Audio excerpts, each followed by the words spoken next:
Assalamualaikum warahmatullahi wabarakatuh. Baik sahabat dimanapun anda berada, semoga kita selalu dalam taufik dan hidayah Allah subhanahu wa ta'ala.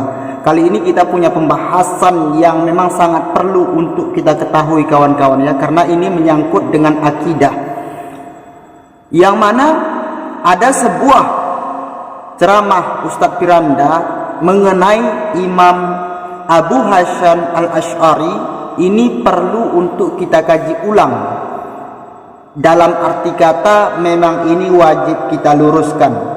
Entah ini merupakan ketidaksengajaan, tapi kita berbaik sangka saja kepada beliau. Mungkin ini suatu ketidaktahuan beliau, yang mana penyampaian tersebut beliau menyampaikan tentang Imam Abu Hasan al-Asy'ari.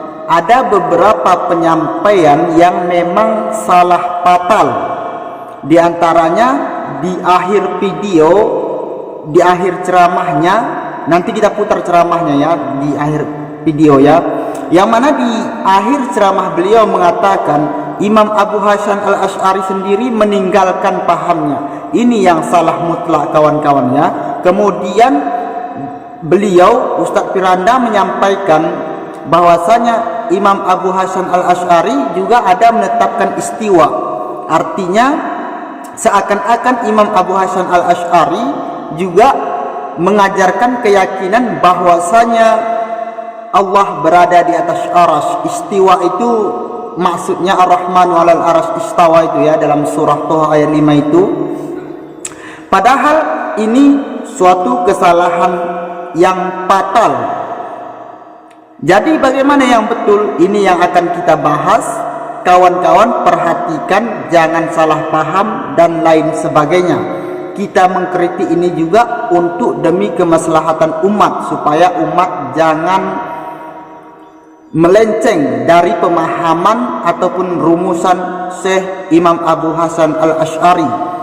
Yang pertama yang kita ingin luruskan adalah tentang di mana Ustadz Piranda menyampaikan bahwasanya Imam Abu Hasan al-Asy'ari meninggalkan pahamnya. Ini yang salah mutlak.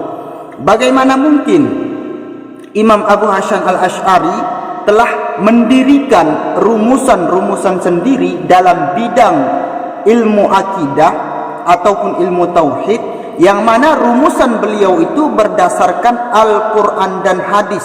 Dalil-dalilnya Al-Quran dan hadis, yang mana Imam Abu Hasan al-Asy'ari ini merumuskan 6 dasar ketauhidan ataupun tentang ilmu akidah.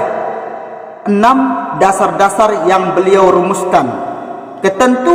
Tentunya keenam hal ini merupakan daripada hadis yang diriwayatkan oleh Imam Muslim, yang bunyi hadisnya qala, artinya berkata Nabi Muhammad SAW, antu'mina billahi wa malaikatihi wa kutubihi wa rusulihi wal yaumil akhiri wal qadari syarrihi wal qadari khairihi wa syarrihi, rawahul Muslim.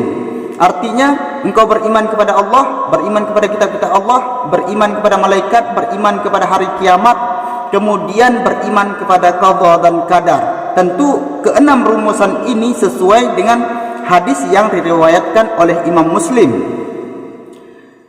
Bagaimana yang keenamnya? Yang pertama, rumusan yang dirumuskan oleh Imam Abu Hasan al-Asy'ari itu, yang pertama tentang uluhiyah, tentang ketuhanan ataupun ibarat lain ma'rifatullah, mengenal Allah. Dalam rumusan yang disusun oleh Imam Abu Hasan al-Asy'ari itu ada 20 yang wajib sifat Allah untuk kita ketahui. Yang ke-20 sifat ini berdasarkan Al-Quran, tapi bukan berarti Allah cuma bersifat 20, tapi secara hukum yang wajib kita ketahui ada 20 sifat. Yang pertama itulah yang sering kita dengar, wujud, qidam, baka, mukhalifatul lil hawadis, qiyamuhu binafsi, wadaniyah, kudrah, iradah, ilmu, sama, basar, kalam, kadiran, muridan, aliman, sami'an, basyiran, mutakalliman. Yang mana ke-20 sifat ini juga berdasarkan Al-Quran. Contoh, kita ambil satu contoh ya, yaitu sifat wahdaniyah. Kenapa saya ambil wahdaniyah? Karena dalilnya ini umum, semua orang tahu. Wahdaniyah artinya esa. Mana dalilnya? Yaitu Quran surah Al-Ikhlas, ya. Qul huwallahu ahad. Katakan olehmu, wahai Muhammad, kalau sudah dinisbahkan kepada Nabi Muhammad, tentu juga diwajibkan kepada kita. Artinya katakan olehmu bahwasanya Allah itu ahad, Allah itu esa. Jadi jelas ya, semua rumusan Imam Abu Hasyam al-Asy'ari itu bersumber dari Al-Quran dan hadis.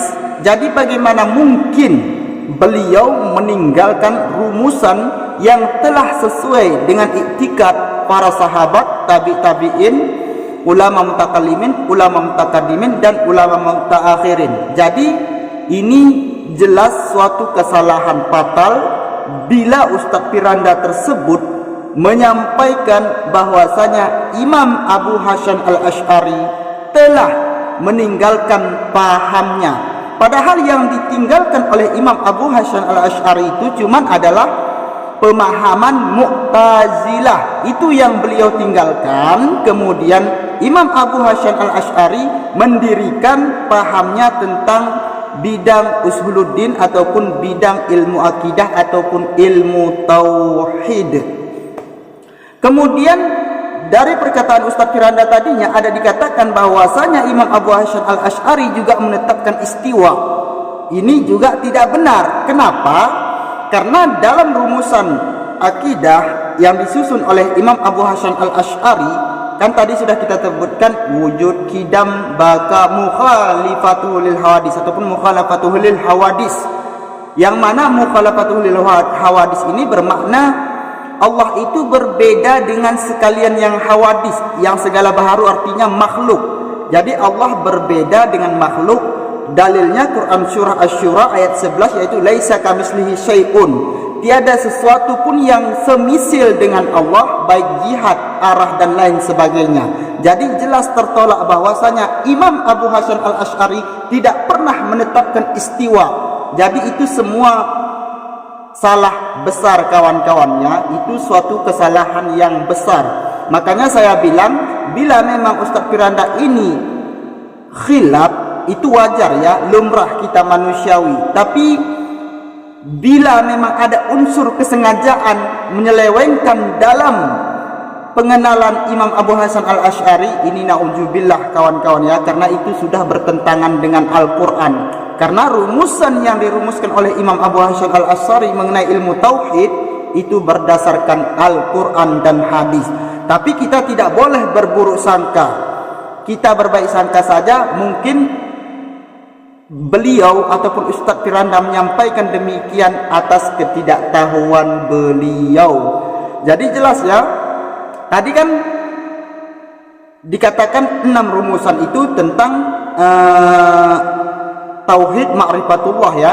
Kemudian ada juga paham dalam i'tikad Ahlus Sunnah wal Jamaah yang dirumuskan oleh Imam Abu Hasyam al-Asy'ari, yaitu ada istilah ma'rifatun nabi.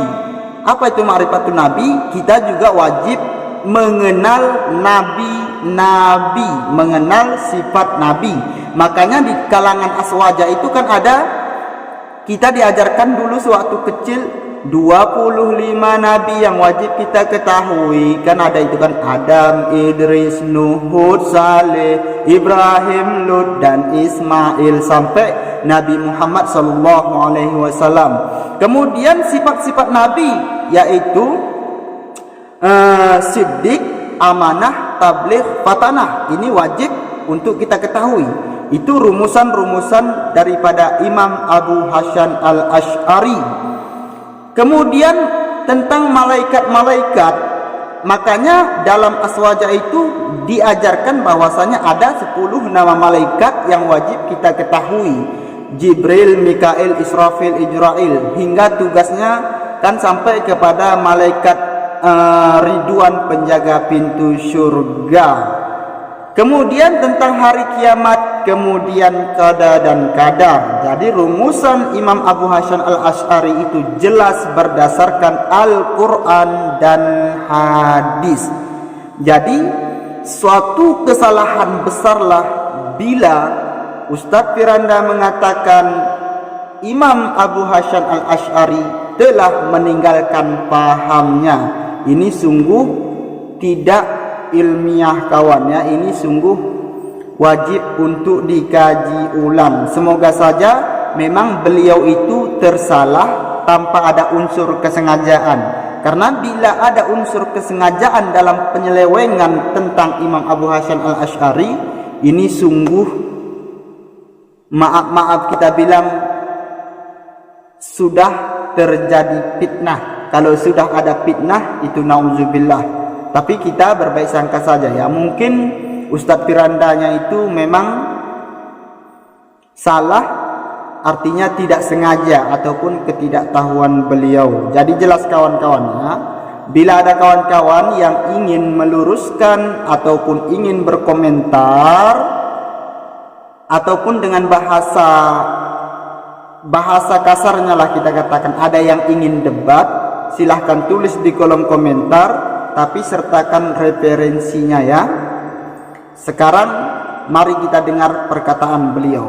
Imam mereka Al-Imam Abu Hasan al-Asy'ari rahimahullahu ta'ala ya, beliau ini tumbuh dalam madhab Al-Mu'tazilah.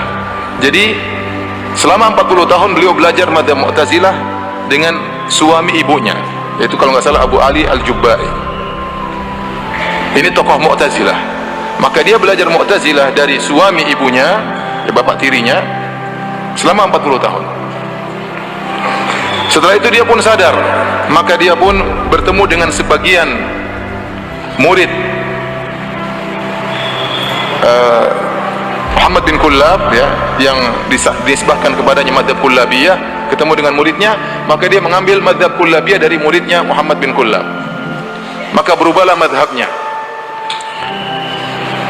Kalau Mu'tazilah menolak sifat-sifat Allah seluruhnya, adapun Kullabiyah hanya menolak sebagian sifat Allah dan menetapkan sebagian sifat Allah. Sifat-sifat dzatiyah ditetapkan oleh Muhammad bin Kullab, seperti sifatul ulu, Allah berada di atas. Kemudian sifat al-yad, yadain, kedua tangan, wajah, al-ainain, dua mata ya. Allah Subhanahu wa taala memiliki dua mata dan seterusnya. Jadi Abu Hasan al-Asy'ari memiliki 3 kondisi. Kondisi pertama berada di madhab Mu'tazilah, kondisi kedua berada di madhab Kullabiyah, dan yang ketiga di akhir hayatnya beliau kalau tidak salah bertemu dengan Al-Imam Al-Barbahari rahimahullahu ta'ala. Kemudian beliau pun merubah madhabnya menjadi madhab Ahlus Sunnah wal Jamaah, sehingga beliau menulis buku namanya Al-Ibanah an Usulid Diyanah. Kemudian dalam buku tersebut beliau mengatakan, saya berada di atas madhabnya Al-Imam Ahmad bin Hanbal rahimahullahu ta'ala. Jadi beliau sudah bertekad untuk mengikuti madhabnya Al-Imam Ahmad bin Hanbal, karena Al-Imam Ahmad bin Hanbal berada di atas manhajus salaf. Dan beliau sudah berusaha, secara garis besar beliau kembali merujuk kepada manhajus salaf, namun ada sebagian yang beliau belum mampu untuk rujuk karena masih ada syubhat yang bercokol di kepala beliau rahimahullahu ta'ala. Tetapi secara umum beliau sudah berusaha menuju kepada manhajus salaf. Inilah Al-Imam Abu Hasan al-Asy'ari rahimahullah, sehingga di akhir hayatnya beliau menulis kitab Al-Ibanah. Ada kitab-kitab yang lain yang semisal dengan Al-Ibanah, yaitu Maqalatul Islamiyin ya. Kemudian kitab Ar-Risalah ila Ahli Thaqar, kemudian kitab Al-Ibanah. Di 3 buku ini beliau menetapkan Allah di atas. Dan di 3 buku ini beliau menetapkan sifat Al-Istiwa. Di ketiga buku ini beliau menetapkan Allah memiliki sifat al-ainain, sifat al-yadain, 2 tangan dan 2 mata. Dalam 3 buku ini ya. Kalau seandainya Al-Ibanah diragukan oleh sebagian ahlul bidah, dan Al-Ibanah ternyata benar-benar karangan Abu Hasan al-Asy'ari. Kenapa? Murid-muridnya menukil dari beliau tentang perkataan Imam Abu Hasan al-Asy'ari dari kitab Al-Ibanah. Karena sebagian orang meragukan, itu bukan karangan Abu Hasan, itu hanya karangan yang dinisbahkan kepada beliau, dan tidak benar. Ternyata sebagian ulama Asy'ariyah menukil dari kitab Al-Ibanah. Nah, kalau Al-Ibanah pun tidak diakui, masih ada kitab Maqalatul Islamiyin fi Ikhtilafil Musallin, dan juga kitab Risalah ila Ahli Thaqar. Dan kitab ini secara umum, secara global berada di atas manhajus salaf, meskipun ada sebagian kesalahan-kesalahan ya, tapi secara umum berada di atas manhajus salaf, yang menunjukkan beliau sudah merujuk kepada manhajus salaf pada tingkatan yang ketiga. Maka menyedihkan ada suatu kelompok yang menisbahkan diri mereka kepada Al-Imam Abu Hasan Al-Asy'ari sementara imamnya sudah berubah. Sementara imamnya sudah berubah. Sementara imamnya sudah merujuk kepada manhajus salaf. Sementara mereka masih menisbahkan diri mereka kepada Abu Hasan Al-Asy'ari, sementara Abu Hasan Al-Asy'ari sudah merubah akidahnya.